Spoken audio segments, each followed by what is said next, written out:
اگر ہم لوگوں نے ابھی بھی ہوش نہیں کرنی ہے ہمیں کس چیز کا انتظار ہے؟ کیوں ہم اپنی تاریخ اپنے بچوں کو نہیں پڑھانا چاہتے؟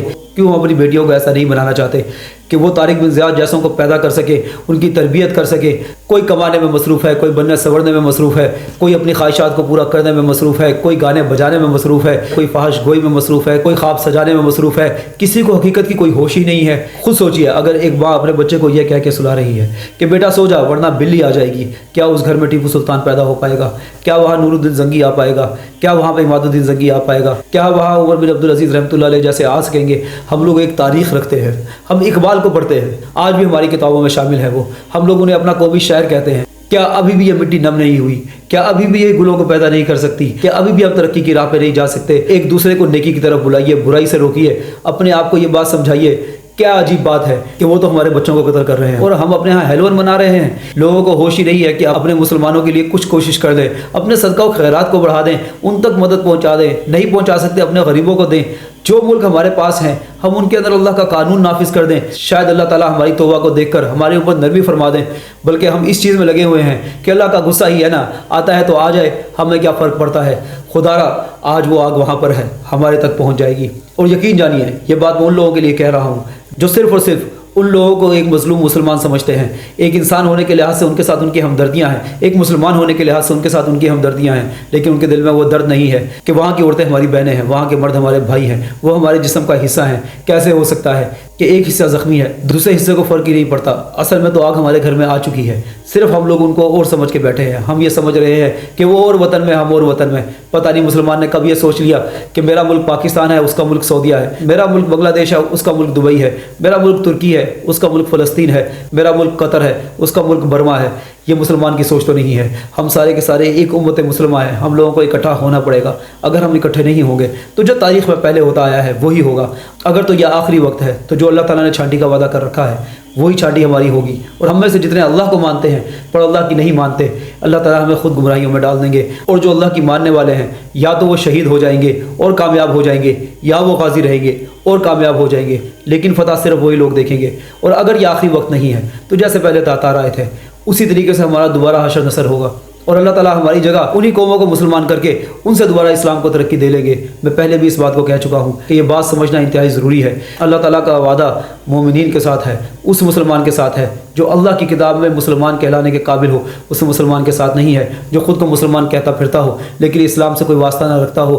وہ چلے تو غیر کے طریقوں پر، وہ سوئے تو غیر کے طریقوں پر، وہ اٹھے تو غیر کے طریقوں پر، وہ کمائے تو غیر کے طریقوں پر، وہ شادی بیاہ کرے تو غیر کے طریقوں پر، وہ موت مرگ کرے تو غیر کے طریقوں پر، وہ خوشی منائے تو غیر کے طریقوں پر، وہ غم کرے تو غیر کے طریقوں پر۔ اللہ تعالیٰ اس کے ساتھ مدد نہیں بھیجتے۔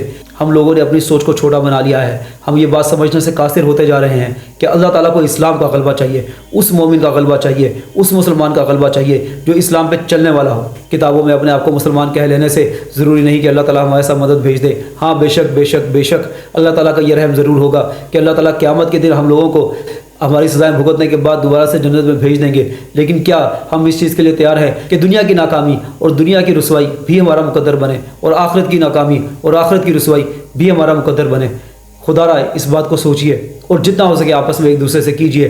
یہ ویڈیو آگے شیئر کر دیں، یہ ویڈیو شیئر کیجئے۔ آپ نہیں ویڈیو شیئر کرنا چاہتے، آپ خود ویڈیو بنا کے اپلوڈ کر دیں، اس کو شیئر کیجئے۔ تاریخ کو اٹھائیں، ویڈیوز میں لے کر آئیں، صحابہ رضی اللہ تعالیٰ عنہ اجمعین کے واقعات کو ویڈیوز میں لے کر آئیں، ان کی شان کو ویڈیوز میں لے کر آئیں۔ ایک دوسرے تک بات پہنچانے کی کوشش کریں، اپنے دوستوں میں اس بات کو کیجئے، اپنے گھر والوں میں اس بات کو کیجئے، اپنی کمائی کی جگہ پر اس بات کو کیجئے۔ لوگوں تک پہنچانے کے لیے سوشل میڈیا کا استعمال کیجئے۔ جتنی جلدی ہو سکے ہمیں اس بات پر آنا ہوگا کہ کسی طریقے سے امت کے اندر جو شعلہ بجھنے کو ہے وہ دوبارہ سے آگ پکڑ دے اور دوبارہ سے روشن ہو جائے اور دوبارہ سے نور پھیلے اسی اسلام کا جس کو ہم لوگوں نے خود اپنی نالائکی سے، ہم لوگوں نے خود اپنی بے حسی سے، ہم نے خود اپنی نفس پرستی سے بدنام کر کے رکھا ہوا ہے۔ تمام مسلمانوں کو ضرورت ہے کہ ہم اپنے گناہوں سے فی الفور توبہ کریں اور اس چیز کا پکا ارادہ کیجئے کہ میں پوری کوشش کروں گا کہ اللہ تعالیٰ کی مان کے چلوں، پھر خطا ہو جائے گی پھر توبہ کر دیجیے گا۔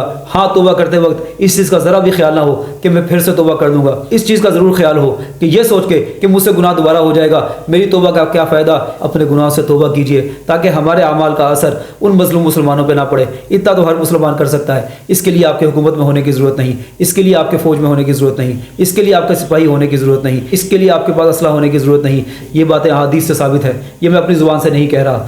خدا را اس بات پہ ہوش کیجئے، وقت تھوڑا ہے، کام زیادہ ہے، ویسے بھی زندگی کتنی ہے، تھوڑی سی تو زندگی ہے۔ یہ آسان کام ہے کرنے کے، یہ کر دیجئے، نیکی پر چلنے کی کوشش تو کر دیجئے، گناہ سے بچنے کی کوشش تو کر دیجئے۔ اللہ تعالیٰ کے فیصلے ویسے کے ویسے موجود ہیں۔ یہ شیطان نے ہمیں دھوکہ دیا ہے، شیطان نے ہمیں یہ بات سمجھائی ہے کہ جو دین پہ چلے گا اس کے لیے دنیا میں چلنا مشکل ہو جائے گا۔ نہیں، ایسا ہرگز نہیں ہوگا۔ بے شک نظر ایسا ہی آتا ہے، لیکن جس کے ساتھ اللہ کی مدد آ جائے، کیا وہ ناکام ہو سکتا ہے؟ کیا وہ ہار سکتا ہے؟ کیا وہ ناکامی دیکھ سکتا ہے؟ کیا اسے دنیا کے لوگ ہرا سکتے ہیں؟ ایسا ہو سکتا ہے کہ ایک کے ساتھ اللہ ہو، دوسرے کے ساتھ کل کائنات کی ساری چیزیں ہو جائیں، اللہ والا ہار جائے؟ بے شک یہ ممکن ہے ہی نہیں۔ وہ شہید ہوا تب بھی وہ جیتا، وہ غازی رہا تب بھی وہ جیتا۔ اصل مقصد اللہ کی رضا ہے تو وہ ناکام نہیں ہو سکتا۔ قانون ہے، جس کی سلطنت ہوتی ہے اس کی سلطنت کے اندر جو اس کی مان کے چلتا ہے اس کے لیے جینا آسان ہوا کرتا ہے۔ تو خدا را اس بات کو سمجھیے، یہ ساری سلطنت اللہ کی ہے۔ ہم سب کو گلا ہے کہ ہمارے حکمران اچھے نہیں ہیں۔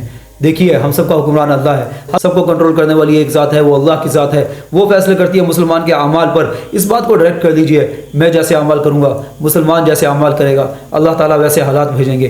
تو ہمارے لیے بہت زیادہ ضروری ہے کہ ہم جتنی جلدی ہو سکے اللہ تعالیٰ کو منا لیں۔ اس کی آج سے کوشش کیجئے، اللہ تعالیٰ کی بڑائی بولیے۔ جب آپ اللہ تعالیٰ کی طاقت کو، اللہ تعالیٰ کی قدرت کو بولیں گے تو مسلمانوں کے دلوں میں خود بخود اللہ تعالیٰ کی عظمت پیدا ہوگی، اللہ تعالیٰ کی مدد کا یقین پیدا ہوگا، اللہ تعالیٰ سے محبت پیدا ہوگی۔ وہ یقین جو کم ہو چکا ہے، اتنا کم ہو چکا ہے کہ ہم نیکی پہ نہیں چل پا رہے، ہم گناہ سے نہیں بچ پا رہے۔ ہم لوگوں نے خود کو دھوکے میں ڈالا ہوا ہے کہ اللہ تعالیٰ کی ذات پہ ہمیں بہت یقین ہے۔ نہیں، ہمیں نہیں ہے۔ اگر ہمیں ہو تو ہم رشوت میں نہ پڑیں، ہم رشتوں کے لیے بے حیائی کو، اللہ تعالیٰ کی نافرمانیوں کو نہ اپنائیں، ہم کمائی کے لیے رشوت میں، حرام طریقوں میں نہ پڑیں، ہم لوگ عزت حاصل کرنے کے لیے فضول خرچیوں میں، بناوٹ میں نہ پڑیں، ہم لوگ شادی بیاہ کے اوپر غیروں کی رسموں میں نہ پڑیں، ہم لوگ یہ نہ کہیں کہ نہیں جی دین کے ساتھ تو دنیا بھی ضروری ہے، اس لیے اب ہمیں اللہ تعالیٰ کی نافرمانیاں کرنی پڑیں گی۔ اب رک جائیے، جتنی ابتری آ چکی ہے بہت ہے، کہنے والا بھی اتنا ہی محتاج ہے جتنا کہ سننے والا۔ اللہ تعالیٰ مجھے بھی توفیق عطا فرمائے، آپ کو بھی توفیق عطا فرمائے۔